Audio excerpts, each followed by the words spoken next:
Okay, hello, and welcome back to the third round of the Manifold TCG Player Appreciation Open. I'm Alex, joined by Adam. And today we are bringing a little bit of blue-green versus yellow-red. I mentioned that we would try to have LL on camera for this round. Unfortunately, she got kind of a boring, mirror matchup. So we think it's going to be a lot more fun to have her in the fourth round. So if you're excited to see some LL on camera, which I know we had some people talking about before, we'll do our absolute best to get that to happen in the fourth and final round of the Swiss. But instead, we have Steven versus Noble. Yeah. Please do not go anywhere. I really should have led with that because this is going to be a real banger. Yeah. So for a little quick background on both of these players, I would argue that these are two of the favorites for the tournament. They've been playing quite a bit. They've been having consistently good results at the local tournaments that have been happening around here. And as a result, we're actually relatively familiar with both of these players' strategies. So you want to talk a little bit about Stevens, first of all. I alluded to his deck very briefly earlier, if anybody was paying close attention. Let's talk about how is he going to play the game. More importantly, how is he going to win it? So Anya Olsen is the most is the entire story all on one card. Anya Olsen says, whenever you play an event, you may have any player discard a number of cards from the top of their deck equal to half the cost of that event, rounded up. Meaning if you play a 3-cost event, your opponent discards the top 2 cards of the deck. If you play a 1-cost event, they discard 1. Or 2 and 4, obviously. The cool part here is that Anya eats your opponent's deck. Now, in other games, there plenty of number of words for this: burn, mill, whatever. The point is, if your opponent, the rule in this game is at the start of the round, if you have no cards in your deck and in your hand, or in your hand, you lose the game. Obviously both need to be true. Yeah, so deck and hand. Deck and hand. Both have to be empty. So Steven's goal in this game is A, don't die, right? Do your best to never actually lose, or don't let anything stick around on the table. Remove everything, remove all your opponent's dice, defend. And while doing so, all of those defensive events that will make that happen also eat your opponent's deck. So theoretically, if your opponent plays a card and then you remove that card and they discard 3 cards on the top of their deck or whatever, you do that enough times and eventually your opponent won't have any cards in their deck. Yeah. So Steven's plan is very much to mill out Noble's entire deck. His plan is to beat everything that Noble is trying to do. He's going to mill cards from Noble's deck until he doesn't have any cards. He's going to get rid of every card in his hand. All the while, he's going to try his absolute hardest to not die. And obviously, Steven's going to be playing a full suite of events to really make use of this Anya here. His other card here is Starlet, which I think I know there are some cool little weird interactions, but mostly Starlet lets him dig through his deck for the answers that he wants in order to interact with his opponent's cards. Yeah, it's worth noting that when you're playing a strategy like this, where you have to beat your entire opponent's deck, you're going to need the specific answers to beat your opponent's deck. So it's very important that he has access to a whole host of very powerful event cards at any time, so that he can pick and choose the ones that are important to make sure that he is not going to die. So just looking at his deck list here, he has 2 Return to Soil, 2 Weave Shatter, 2 Devastating Wake, 3 Oxidize, 3 Sever the Ties, 3 Invoke Cowardice. I'm just naming removal events. And there's a lot of destroy an ethereal thing, deal 3 damage to a mechanical thing, deal 2 damage to a character, deal 1 damage to a character, deal 5 damage to a character. There's a bunch of specific removal, and so Starlet's going to let him dig for exactly the ones that are good in this matchup. Yeah, exactly. And you'll notice right there, it looks like he just killed Noble's radar servo. So to get into what Noble is doing. So let's talk a little bit about the other half. We have Scrappy and Jalea on. And Jalea is perhaps one of the... I know you brought up Scrappy, but I'd actually like to start with Jalea here, because I feel like Jalea is perhaps one of the more impactful cards in this first set here. I've seen a lot of Jalea, and she is very powerful. When activated, you remove 2 dice sharing a color that you control and put a dice counter of that color on a support character. So we talked a little bit about these color counters, but this is the full color counter deck. Noble is playing a lot of cards that have a lot of benefits when they get color counters, a card like Animus Golem really jumps to mind. It's a 3-drop with 2 durability that says whenever a color counter is put on it, you double. You get 2 color counters instead. And so basically what Noble is going to be trying to do is dodge Steven's suite of removal and build up a threat that is going to be just an insurmountable advantage. Yeah. This is really the definition of a tall deck here. Yeah, absolutely. And interestingly enough, because of the matchup that Noble is playing, normally, if you were playing against nobody and you were just drawing cards off your deck and just playing the cards, seeing how much damage you could roll, right? Just by yourself, you would put all of your counters on an Animus Golem and just go all in, right? But in this matchup, I think we're going to see Noble really try to spread his counters out a lot. He's going to be aware that Steven has a lot of different interaction and full suites to deal with his potential cards. And so I think we're going to see Noble try to play this interesting game where he's going to maybe try to put 1 or 2 counters on a bunch of various kind of small ball guys before really committing to a big threat like the Animus Golem. And especially against Steven. Steven's just going to remove Animus Golem many times every time. Yeah. So against some aggro deck or against some mid-range deck, like what Lucinda played last round, if Noble plays an Animus Golem and then shields it, he is very happy to... Scrappy puts 2 white counters on it. Julia puts 2 green counters on it just from activating, roll 2 green dice, remove them, put the 2 counters on Animus Golem. Yeah. Just go super tall on Animus Golem and win the game with it rolling a million dice. Yeah. But Steven won't let that happen. No, absolutely not. That's going to be his #1 priority because, as a matter of fact, these 2 players played at a local event last night, this exact matchup. I believe Noble was the victor in that particular matchup. Oh, was he? Yeah. That's cool. But, both players are going to be familiar with what's going on. Yes. So, both players, they're going to know what they're looking out for. And, I'm pretty sure that Animus Golem was not how Noble ended up winning the last round. I suspect, he's going to play it as a must-answer threat. But, being a must-answer threat is pretty valuable against decks like this because it will open you up to be able to put some white counters on Sentinels or other things, cards that Steven isn't going to want to remove so hastily. Yeah, so there's exactly 1 character token in the game right now, and that's Sentinel token. And there's a variety of cards that make Sentinels. The one that Noble played was Follow the Trail, which costs 2, sabotages 1, and makes a Sentinel. And Noble's just going to use Scrappy to put a counter on it and use Julia to put counters on it or on other things. He's just going to make his dinky little guy just big enough that Steven needs to deal with. Yeah. And hopefully if he just keeps doing that, he'll be fine. He'll be fine, exactly. Because, Steven does not have infinite removal spells, right? He will run out eventually. He's going to, he needs to draw cards. He needs to find the correct removal spells. So by consistently applying pressure here on Noble's side, you're really going to force Steven to navigate the situation incredibly well. And I think this is one of those, sort of difficult to play against strategies, honestly, on both sides. I agree. Where it's these decks are really good at lulling you into a safe sense of security or making you use that 1 card on the target that you really shouldn't have, but you didn't know that. Yep. There's a lot of pitfalls that either of these players could fall into. So the small things that they're doing, the dice management, really plays a large factor. You can see Noble here is trying to kill the Anya. Yeah. He's targeting the Anya first, which makes a lot of sense. Obviously, Anya is the win condition for Steven, but Steven's got to be well prepared for that. I mean, everybody's going to target Anya first, and he's 2-0 in this tournament so far. So clearly, it hasn't been working. So what ways does he have to really protect Anya? So Anya here. Where to start? His entire deck is ways to protect Anya. Oh, geez. Well, looks like Surveillance Drone is getting a look at Steven's hand. Let's see how. So out of the 8 cards, that's 1, 2, 3. Only 3 removal cards, and then the rest of them get rid of dice. So on the far left there we have Transcendent Awe, which is a special, weird, little, cool Anya thing. The rest of the cards are just get rid of your opponent's characters, get rid of your opponent's structures, get rid of your opponent's dice. Nothing. That's all he's doing. Yeah.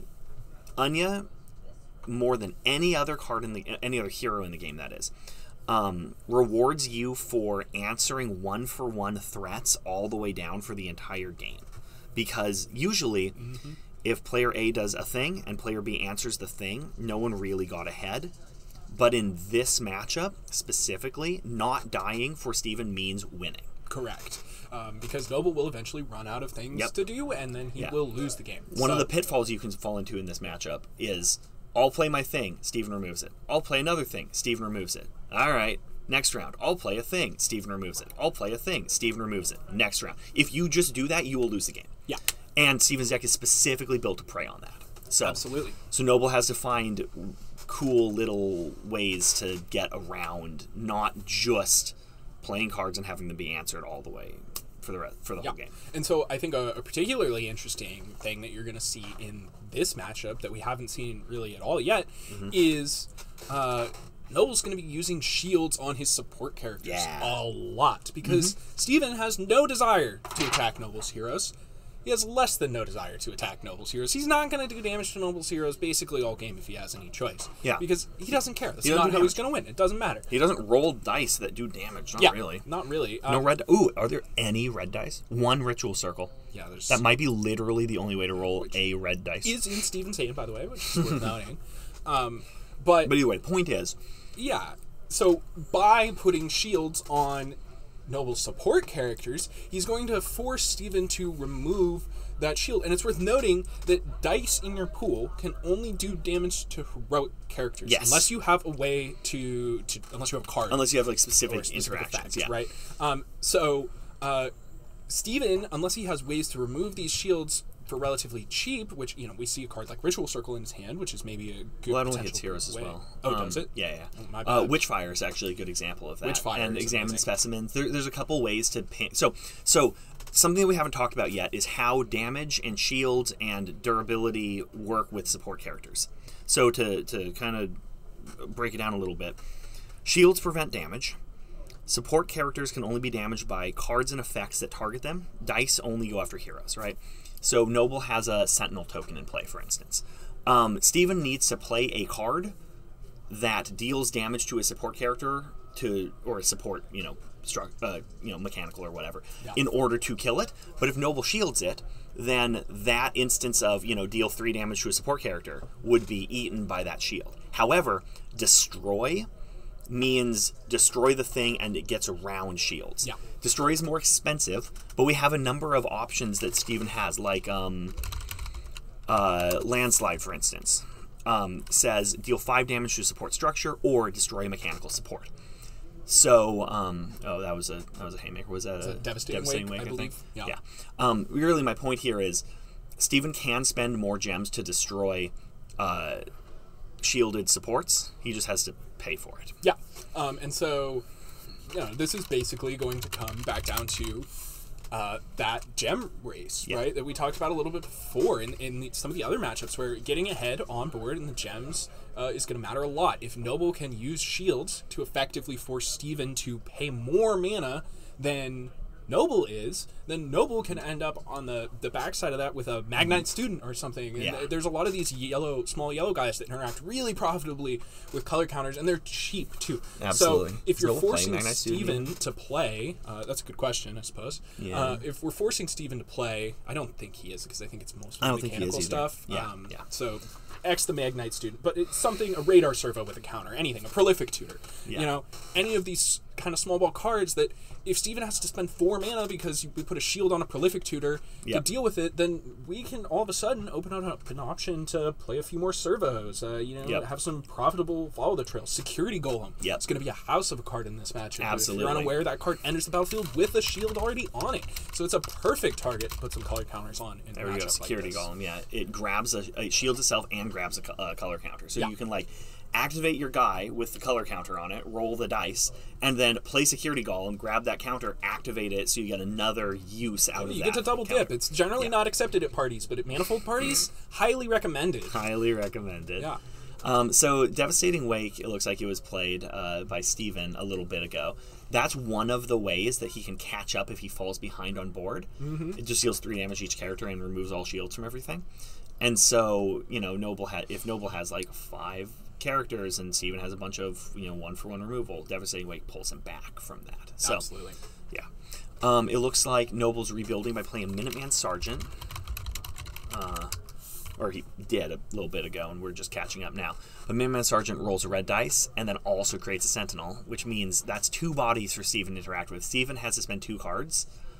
Not great. Not great, yeah. Yeah. Certainly not what Steven wants to be doing. But in the meantime, let's remember that every time Steven is interacting, cards from Noble's deck are hitting the discard. So there is a timer. Noble needs to win the game in time. He's so far managed to get Anya down to 10. Yeah. How would you say this paces at a glance? Do you think who do you like here? So it's really hard to say because Anya can do enough damage to your deck. If Anya destroys, 35 cards out of your 45 card deck before dying, she did her work. Steven can then just spend 3 rounds not dying, and then Noble won't have any cards in his deck. Yeah. But if Anya only discards 25 cards, now suddenly Noble has enough deck that it's fine. So Anya's down to 5 here. And 3. They're down to 3. Great. Yes, even better.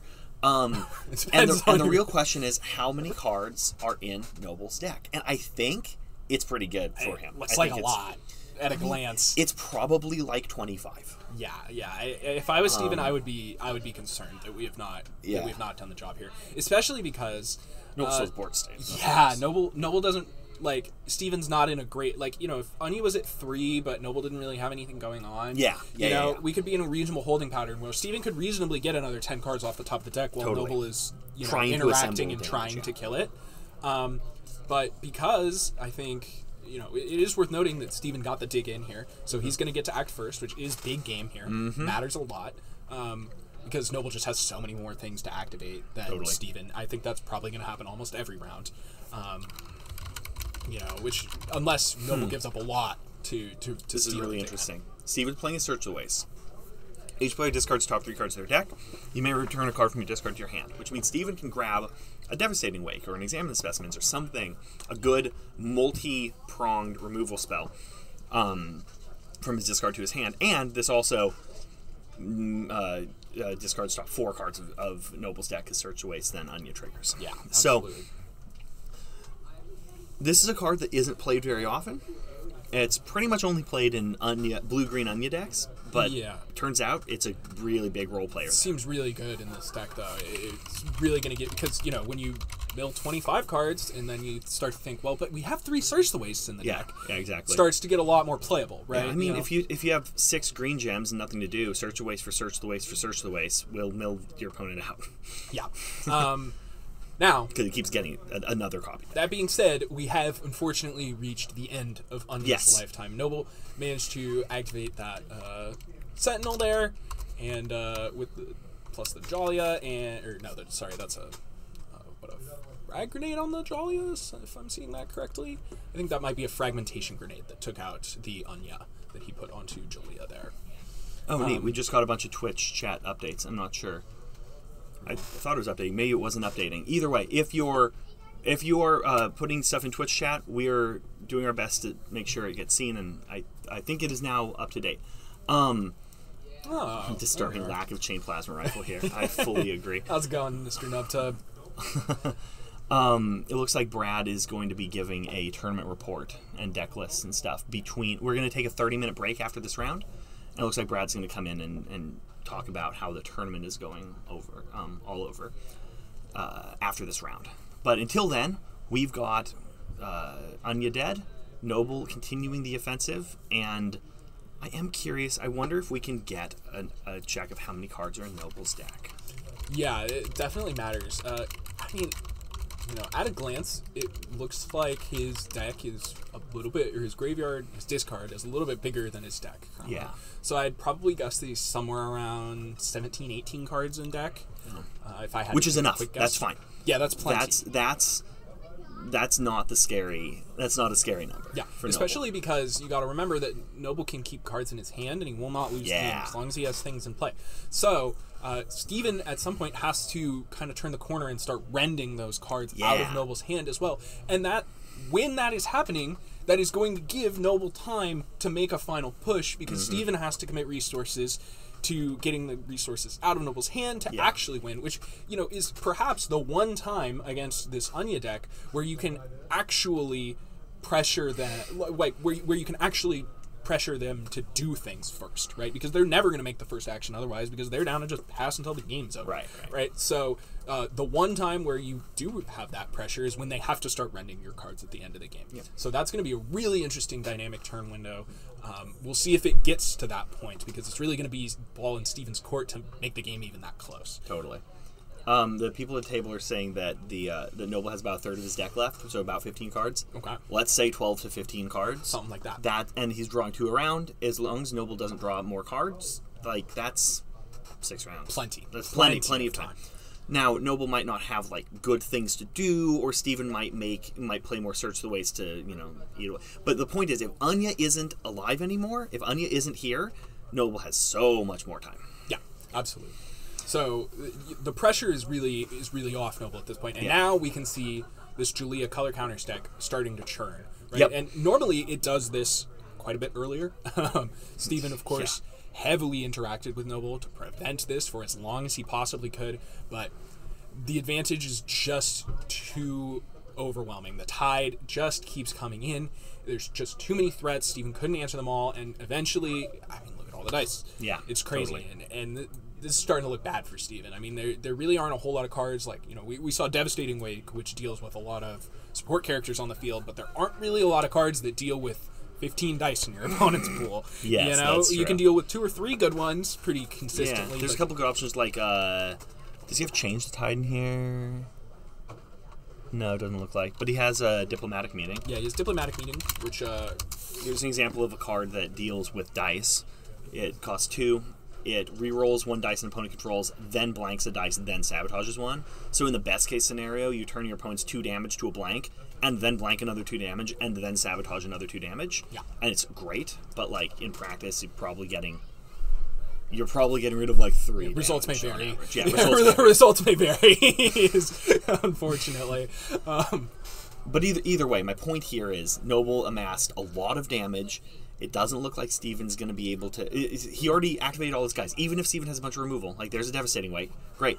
That's going to wipe out... I don't think Noble really cares. I don't think he cares. Yeah, exactly. You know?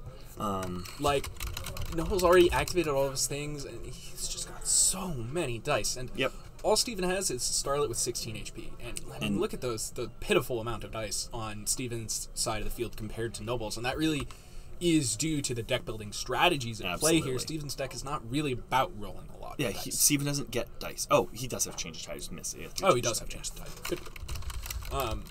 Here's just another example of an event that can help Steven here because it eats dice while also turning his to you know, sabotage or shield or whatever. It would be quite good in this situation. Unfortunately, Steven spent all of his gems, so we have 5, 10, 15, 16. Yeah. So Noble's doing fine. Yeah. Because we accidentally revealed cards, we're randomizing Noble's deck. Got it. Thank you. So it looks like we accidentally revealed some cards, so we're randomizing Noble's deck. Giving it a little shuffle. Yep. Yeah, just because someone knocked a card over. But all the classic things that are bound to happen in a paper tournament. Yes. You know, mistakes happen, especially with a new game and when it's complicated. Yes. You know, but it looks like Noble has like 16 or... What we learned he has like 16 or 17 cards left, so you know, he's doing fine. Really the question here is, can Steven blow up Noble's entire board and keep him down for the rest of the game, or is Noble going to amass enough damage to win? Yeah, and I'm pretty confident Noble's going to amass enough damage to win. Noble might amass enough damage to win this turn. Steven dug in. Yeah, Steven dug in, so we got, 1, 2, 3, 4, 5, 6, 7, 8, 9, 10, 11, 12 damage after eating the shield. Oh, yeah, this is so much. Great. It's just so much damage. Yeah. Because, you know, doing that big of a chunk is so massive, because we saw how much it mattered right at the end of the Lucinda versus Jeremy match, round 2, where, you know, Lucinda spent that end of that turn dealing like 10 damage to Jeremy's Chrissy, and it was just enough to really put the time pressure onto Jeremy, so that he couldn't, he was forced to keep shields. He couldn't end up converting the damage that he needed. So, you know, having your opponent at a low life total that's all it takes, and it appears like that is the game. Yeah. As Noble manages to wipe up the Starlet, Stephen Boston concedes the match. And Yeah, I think Starlet went to 4 at the end right there. yeah, and which that was is just way that. too low. Yeah. There's no way that you can come in. So that leaves Stephen Boston at 2-1. It'll put Noble at 3-0 after the Swiss. And as a matter of fact, we even have Noble, who just walked in the room with us. You want to talk to us a little bit about that match there? Yeah. The victor. Absolutely, yeah. So you're 3-0 now. Yeah, I'm 3-0 now. That was absolutely like the most interesting game I've played this tournament. I don't know if how much of it was caught on the camera, All of it. but We're- no. But Stephen Boston was passing a lot. Yes. Yeah. Yes. So he would roll his dice, have some dice in his pool, and he'd just pass to me, and that puts me in the position of figuring out, knowing that he has like 7 or 8 cards in his hand. At one point, I got to saw that he had 2 mana removal spell for ethereal things, 2 mana removal spell for mechanical things, 4 mana, 3 damage to all your creatures, and just basically every single possible angle covered. Yes. We But noticed that too. but he was saying after our match that he didn't draw very many of his Witchfires, Excommunicatuses, or Examine the Specimens. He drew 1 Witchfire and 1 Examine the Specimen. Yep, which are all ways to deal with small small characters or multiple small characters. And most importantly, the Witchfire and the Excommunicatus, those are his cheapest removal spells. We talked about how, while we were watching the match, how a lot of your game plan was going to be shielding your support characters as opposed to your heroes, and forcing Steven to pay the extra mana for those destroy effects, or spend 2 cards and spend extra mana in that way. Yeah. And yeah, I mean, it worked out beautifully. Yeah. It resulted in you having just enough time to have enough board on the field developed for long enough to kill them. And you saw, I mean, he played the Devastating Wake after you activated all your things, but it didn't matter at all. You had 20 dice. Yeah. So, I think you really expertly navigated that situation to find the window where you could force him, even while passing over and over and over again, because he never had to develop, to spend more mana than you did, which I think is a hard task to do, but was expertly navigated. Yeah, and so a fun fact about my dice, if you look at my principal zone, it rolls a white, a black, and 3 green, which is really good at drawing cards, pretty good at dealing damage, and has 0 shield sides in all of that. So yeah, theoretically, my plan could be to shield my guys so that they survive. And my deck, the only shield dice it rolls is red sometimes, and it has 1 shield, and you'd much rather be doing damage with it. So I ended up kind of having to navigate that, but Security Golem bailed me out of that because it enters shielded. We were so talking it's about that a card. really safe place to put counters. Yeah. Because it needs, like you saw there, I had 2 security columns and 2 other things. Then he played a thing that would have wiped my whole board, but instead the 2 security columns lived, and then, had a chance to Just keep going. yeah, just keep going. One thing that you might have missed on that last turn is Stephen was passing, or the second to last turn, Stephen was passing to me with a shield on his principal while I was rolling all these dice without playing Devastating Wake, because he didn't want to lose the shield in his principal. And so I was like, just cast it and then I'll just go.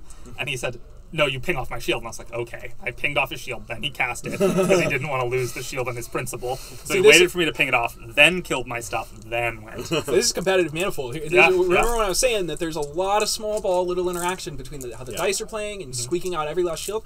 And, credits to Steven, those shields matter a lot in this deck. He's got to try to eke out every single shield, because 2 damage could absolutely be the difference between winning and losing with this deck in particular, for sure. Really, I think that a big part of that was how quickly can Noble get rid of Anya, and how much deck is left when that happens. Yeah, and if there are 5 cards left, that's bad. If there are 20 cards left, you can't lose. Yeah, totally. And so that particular element is perhaps where the most play back and forth in the matchup really comes, because that's when both decks, or at least that's when Steven's deck feels like it's at its strongest. It's somewhat interesting to say, like when we looked at Lucinda's deck from the last round, the green-red Athena Rama deck, that deck does not start with its game plan in play. That deck spends the game developing its plan to win the game.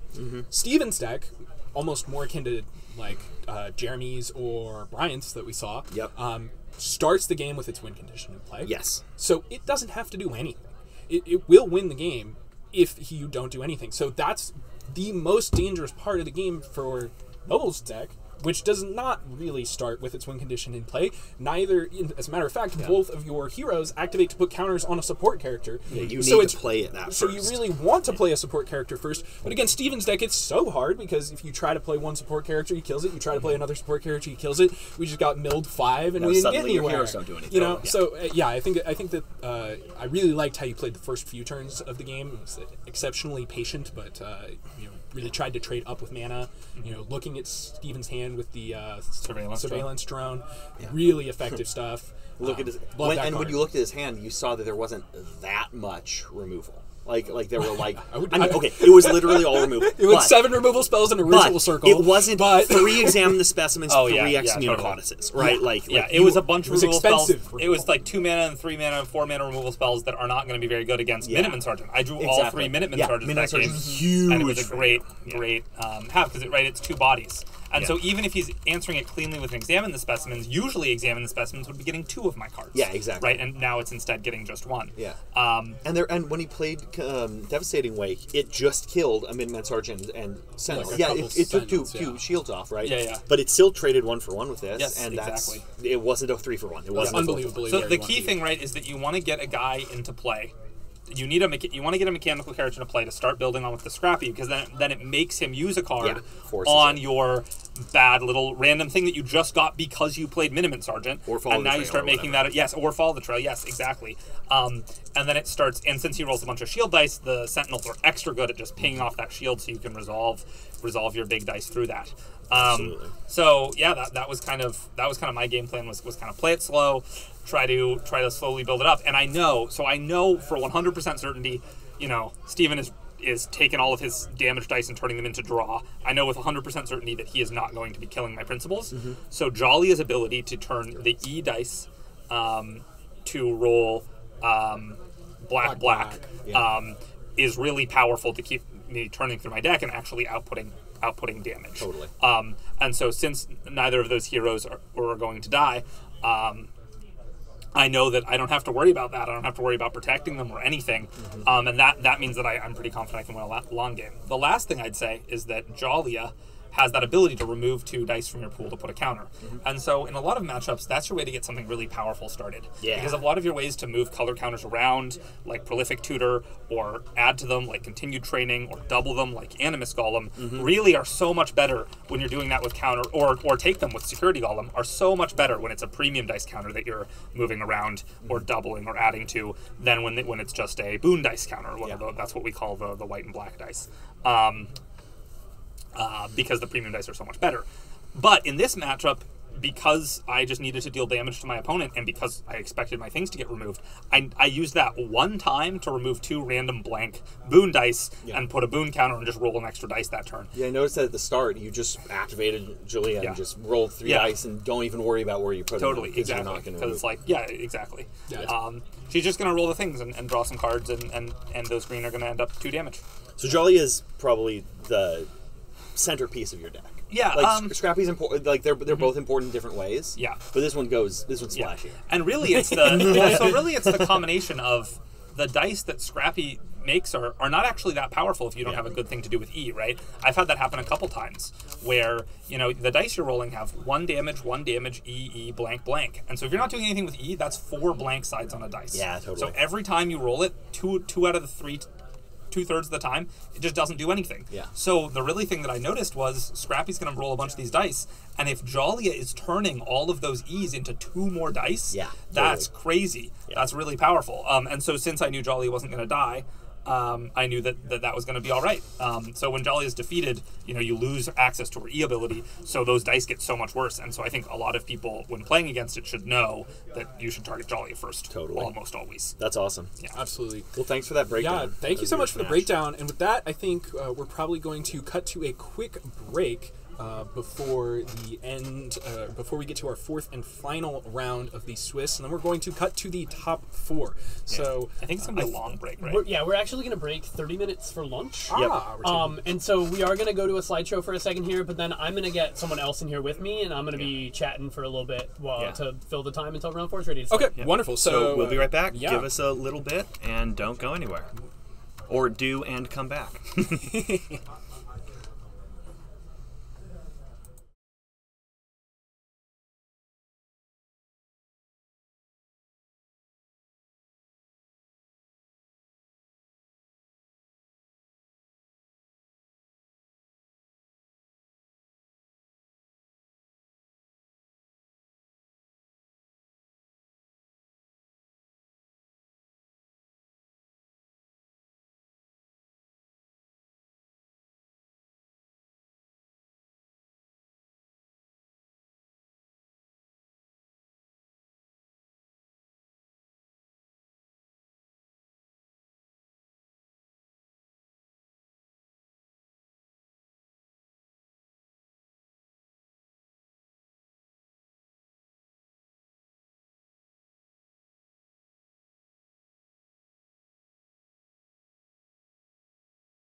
All right, folks. Hello again.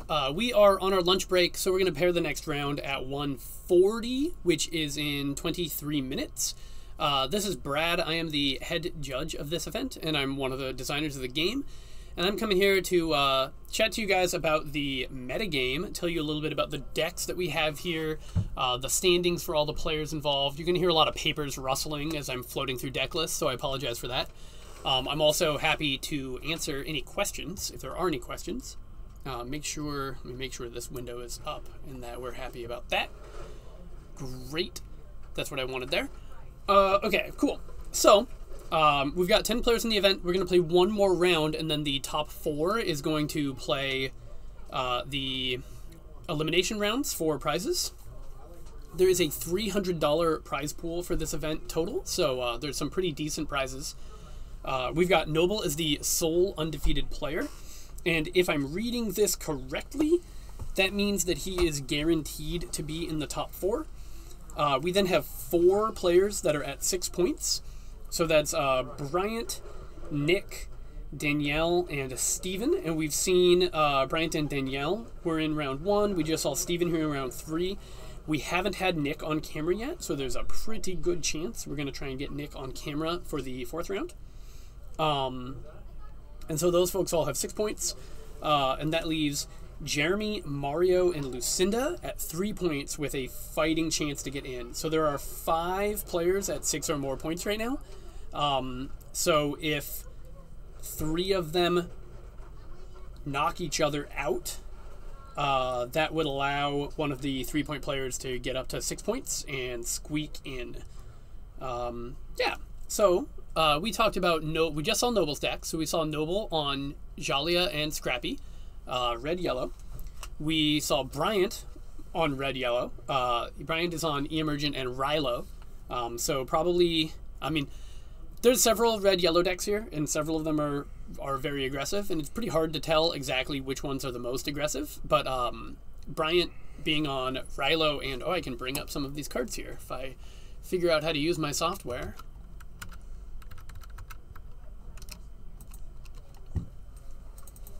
So E-Emergent is in a couple of these decks, just 2, but the next 2 I'm going to talk about. So we're going to notice this fellow first.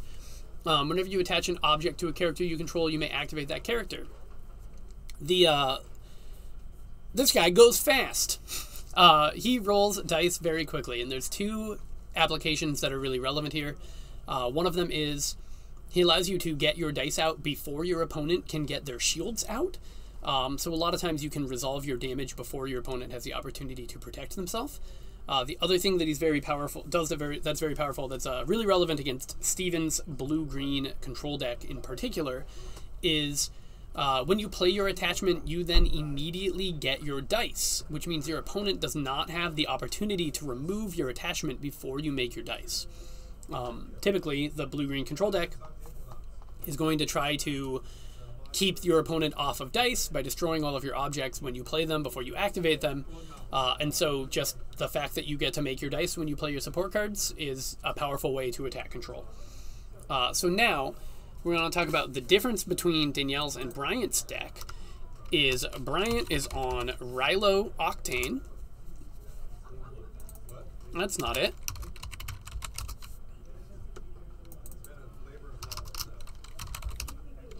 There he is. Rilo rolls a bunch of red dice, and red is the dice that does the greatest amount of physical damage the fastest. He can take damage to modify your other dice to side showing damage. We saw Emergent rolls blue-purple. Blue and yellow are the 2 premium dice that are the worst at dealing damage. But every premium dice has a 2 damage face on it somewhere. So having Rilo there to help modify E-Emergent's blue dice to damage goes a long way towards allowing E-Emergent to continue to be aggressive. In Bryant's deck, which includes Rilo, he puts the 3-point Prestige Inspired on E-Emergent. So when you build your deck, you get 45 points worth of heroes. You see Rilo Octane costs 21. That's the number in the top left corner. E-Emergent also cost 21. That adds up to 42. That leaves you 3 additional points. I think you've seen this. I fortunately haven't been in the booth, so I don't know what everyone has told you. But those 3 points can be spent on a prestige, which goes on 1 hero, and rolls an additional dice. The red prestige, the one that you might put on Rilo, rolls a red dice. The yellow prestige, the one you might put on Emergent, rolls a green dice. The green prestige, which one might put on Starlet, rolls a blue dice. And the blue prestige, which one might put on Raymorant, rolls a purple dice. So in Bryant's deck, which is Rilo, Octane, and Emergent, he has Inspired on Emergent, which provides him with a green dice. This deck does not draw a lot of cards, and green is the color that is good at drawing cards. So having a green dice somewhere in your pool, it lets you draw an extra 2 or 3 or 4 cards over the course of the game, and that can go a really long way towards making sure you have relevant plays to make for all 4 rounds, or heaven forbid 5 rounds. The aggro decks really don't want to go to 5 rounds. Danielle's deck... Oh no, let's talk about Brian's deck just a little bit more.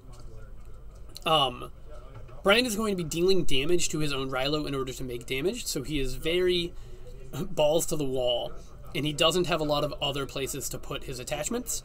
So he is the most committed attachment deck in the room, probably. Jeremy's Chrissy Plutarch deck is could also be in contention for that. Hard for me to do an analysis of that right now. But I want to talk about Danielle's red-yellow aggro deck. So Brian and Danielle are both at 6 points, so they're both trying to win round 4 so that they make it into the top 4. In Danielle's deck, rather than playing Rilo,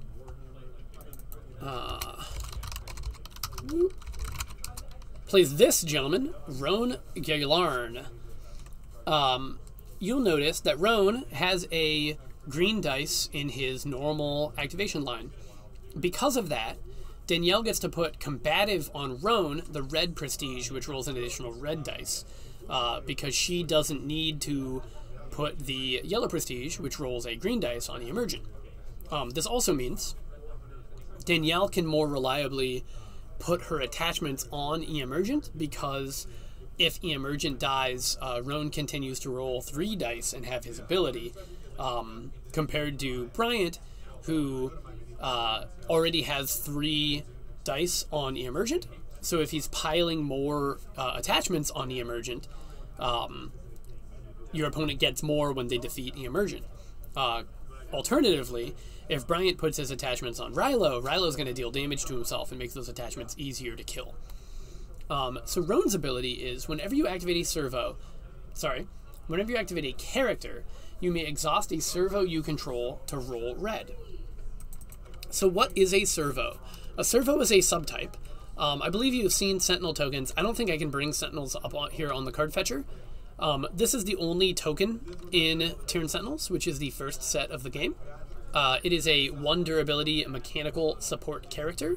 It is a servo, and it says when activated you may deal 1 damage to any hero. There's 4 or 5, I think there's 4 support cards in 1 hero that makes Sentinels. And Sentinels are servos, but not all servos are Sentinels, because there's also this gentleman. 1 cost mechanical character, rolls a black dice. This is a servo. And there is this fella, and I know that Noble's deck played some of these, but I'm not certain which ones, and I'm not certain what you've seen. Surveillance Drone, another 1 cost mechanical character servo. When it comes into play, look at your opponent's hand. So both of these are balanced around the notion that it's a 1 cost card that rolls a boon dice, but Roan upgrades that boon dice to a premium dice, which is what makes Roan so powerful. So the Roan deck gets to be going wide with these servos. The Roan deck gets to go wide with these servos and force your opponent to be interacting with a bunch of little guys, while it's also going tall on the Emergent, and it produces a bunch of red dice when it does that. So those are the 2 aggressive red-yellow decks that we've got fighting. Nick who we haven't seen yet, but I think we're going to be seeing in round 4 if everything works out. He is on blue-red Ramarand Dado. So Ramarand, when activated, you may sacrifice a support character to roll yellow. The yellow dice is the scarcest dice in the game because it has Rend 2 on it. That means a single activation of yellow dice can cause your opponent to discard 2 cards. Sometimes people draw a whole lot of cards in this game, and having 5 cards in your hand or 7 cards in your hand or 11 cards in your hand doesn't feel that different because you just want efficient plays and ways to spend all of your gems and have them be effective. But if you can bring your opponent down from 5 cards to 3 cards, now there's starting to get to the possibility that your opponent's not going to spend all their gems. And if they are going to spend all their gems, they might not be spending all of their gems efficiently in the way that they hope to. In addition to that, you can discard cards to reroll up to 3 dice. So you are going to be spending your cards as a way to mitigate randomness and, push your board to the desired effect. And so when you rend your opponent, you subject them to the whims of chaos a little bit more, which is really not where you want to be in a competitive card game, right? We build all of this randomness into the engine, and then the characters, the players, they strive to tame that randomness and to make their deck and their cards do exactly what they want to do. And one of the ways that they do that is by drawing cards, having a bunch of options, and being able to reroll their dice. So all that to say, Ramarand makes the pretty rare yellow dice out of the hero pool. He does it at the cost of a support character every round. But blue has several cards that reward you for things dying. Sacrificing a support character is a major theme in blue. The most obvious example, I think, is the bird. This guy is priced the same as the surveillance drone that we saw earlier. He costs 1, he rolls a black dice. But when he is discarded from play, aka when he dies, you draw a card. Which means you can spend 1 gem, play this Auspice, activate it, roll its dice, activate Ramarand, sacrifice your Auspice, draw a card, and produce the additional yellow. On top of that, so before we go into the rest of the engine, another example of a card that likes to be sacrificed, I don't know how to spell my cards. I don't want Reverent, I want Revenant. Revenant. Not that many V's in Revenant. There we go. So Revenant costs 3 and rolls a red, which is a little bit below rate. There's plenty of cards that cost 2 and roll a premium dice. But fortunately, this card does something pretty powerful. When it's discarded from play, aka when it dies, it deals 3 damage to any character. That can be a hero or a support character, which means when you sacrifice your Revenant to Ramarand, you can burn your opponent directly, or you can use it to disrupt their board state. We've seen at least one Jalia deck. I know Noble is playing Jalia.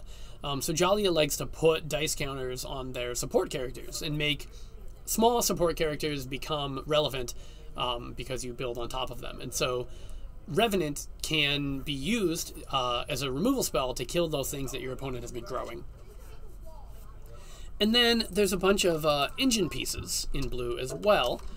We've got more of these R words. We've got Remembrance. This pesky little guy is really archetype defining for the Sacrifice blue decks. It's an ethereal structure. It costs 3, but it doesn't really cost 3. When it comes into play, you get to play a character from your discard, and this pays blue towards that character. So if you have an Augur's Auspice in your discard, Remembrance can come into play and play the Augur's Auspice for free. So in that way, Remembrance only really costs 2 because you got a 1 gem permanent from it. Or if you have 5 gems, you can spend 3 of them to play Remembrance, and then you can spend 2 of them to pay the rest of the cost for Revenant, because that card typically costs 3, and you can get back your Revenant. And of course you can get back any character. There's just kind of the assumption that you're going to be getting back the cards that are favorable to sacrifice, because those cards have a logical path to how they got into your discard in the first place. But not only does Remembrance get you back a creature, it also says whenever a character you control is discarded from play, you roll black. So that means when you activate your Raymorand and you sacrifice a character, you roll an extra black dice. Whenever your opponent kills one of your support characters, you roll an extra black dice. When you play a... almost there. When you play a Federation Battle Mage, and it comes into play and causes you to sacrifice a support character, you roll a black dice. And multiple Remembrances do stack. They will cause many black dice to be rolled. Sometimes really, really tremendous numbers of black dice can be rolled this way. Except Nick's deck, if we get to see it, it cheats on this whole notion that you need to fuel your Raymorand, because it plays Dado 14 as its other hero. Dado 14 says, when activated, create a Sentinel token if you do not control one. So something you're going to see Nick do a bunch is activate Dado, make a Sentinel, activate the Sentinel, deal 1 damage to a character, and then activate Raymorand, sacrifice that Sentinel, roll an additional dice. And so most of the decks that have been playing 21-21-3, which is to say 2 21-point heroes and then a 3-cost prestige, those are rolling 5 dice, typically, with when they activate their heroes. 21s typically roll 2 dice, and then you have the 1 from the prestige. And Nick's deck is rolling 6 dice, because Raymorand is going to roll a bonus dice with its trigger. Now, that's a little balanced by the fact that Dado rolls white-white, which are boon dice, as opposed to premium dice. But Dado also creates a Sentinel, which does an extra dice face 1 every turn, which brings Dado kind of up to snuff on his own. But more to the point, Dado, when you do this Dado Raymorand cycle, you get characters have died triggers, which, like Remembrance, that can really reward you. And then you can play cards like Federation Battle Mage, and you can be sacrificing your free object that Dado produces instead of needing to sacrifice a card that you've spent gems on. Let's see what else we got here. We've got Steven also at 6 points, so that's rounding out the folks that are gunning for this top 4. And we saw Steven's blue-green mill deck. In fact, it still says Starlit Anya there on the board. But let's come down to Jeremy. We've seen Jeremy play. Jeremy was on red-yellow Plutarch Chrissy. So this is another aggro deck that was very different from the Emergent decks. It's safer and less big, and that is largely on the back of Chrissy Iran. So Chrissy,